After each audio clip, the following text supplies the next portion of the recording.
উধারবন শ্রী রামকৃষ্ণ সারদা সেবা সমিতি আগামী 28শে ডিসেম্বর রবিবার উধারবন ভাটি গ্রামে অবস্থিত শ্রী রামকৃষ্ণ মন্দিরে শ্রী শ্রী সারদা মায়ের 173তম পূর্ণ জন্মোৎসব মহাসমারোহে বিভিন্ন কার্যসূচির মধ্য দিয়ে উদযাপিত হবে।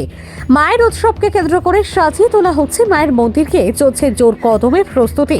বৃহস্পতিবার মায়ের উৎসবের প্রস্তুতি সম্পর্কে আসাম প্রাইম নেটওয়ার্কের সাংবাদিক নিহার কান্তি রায়কে জানালেন শ্রী শ্রী রামকৃষ্ণ সারদা সেবা সমিতির সহ সম্পাদক শান্তনু সেন। উপস্থিত ছিলেন অন্যান্য কর্মকর্তারা। নিহার কান্তি রায়ের রিপোর্ট, আসাম প্রাইম নেটওয়ার্ক।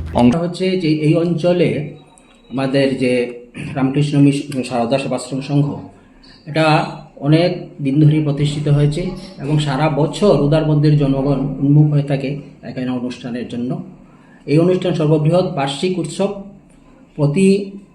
প্রতি বছরই এই অনুষ্ঠান এখানে অনুষ্ঠিত হয়।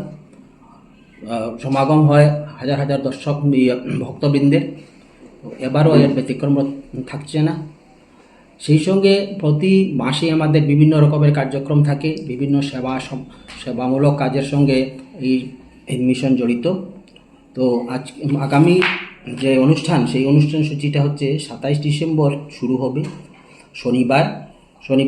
শনিবারে থাকছে সন্ধ্যা 5টায় সন্ধ্যারতি, 5:30টায় অধিবাস, 6টায় ভক্তিমূলক সংগীতানুষ্ঠান। তার 28 ডিসেম্বর সারাদিন ব্যাপী অনুষ্ঠান চলতে থাকবে। শুরু হবে মঙ্গল আরতি দিয়ে, বিভিন্ন অনুষ্ঠান তো আছেই, পূজারম্ভ, চণ্ডীপাঠ, তারপর ভক্তিমূলক সংগীতানুষ্ঠান, 11 ঘটিকায় ভোগ আরতি। এবার গত বছর আমরা প্রায় 4,500-5 হাজার ভক্তদের প্রসাদ বিতরণ করেছিলাম। এবারও তার ব্যতিক্রম থাকবে না, এবার অন্নকূপ হবে। এছাড়া বিশেষ যেটা আকর্ষণ, সবাই যার জন্য বসে থাকে, শিলচর রামকৃষ্ণ মিশনের সম্পাদক মহাশয় গণধীশানন্দ স্বামী, ওনার যে ঠাকুর এবং স্বামীজি ওনাদের প্রতি জীবন আলোচনা করবেন, এটা শোনার জন্য আমরা উদ্গ্রীব হয়ে সারা বছর বসে থাকি।